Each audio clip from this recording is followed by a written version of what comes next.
आता आम्ही सध्या एका जंगलात चालित आहे. कोणते जंगल आहे, जंगलाचे सुद्धा नाव माहिती नाही. आमच्या शेजारी मागे पुढे माणसं चालित आहे. हे बघा, जंगल किती घनदाट आहे.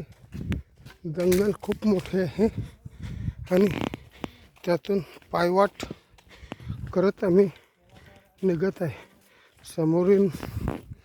समोरून आमचे शेजारी साथीदार चालत आहे. पायवाट करीत, नमन करीत आम्ही सर्व माणसं एकजुटीने जात आहे. कमीत कमी 22 किलोमीटर एवढे जंगल सांगितलेले आहे. या जंगलात रात्रीला प्रवास करायचा नाही सांगितलेला होता, म्हणून आम्ही सकाळी थोडं लेट निघून जंगलाची परिक्रमा करत असताना अर्ध्या रस्त्यावर निघालेले आहे. जंगल खूप मोठे आहे. जय हिंद, जय महाराष्ट्र. भागवत पाटील.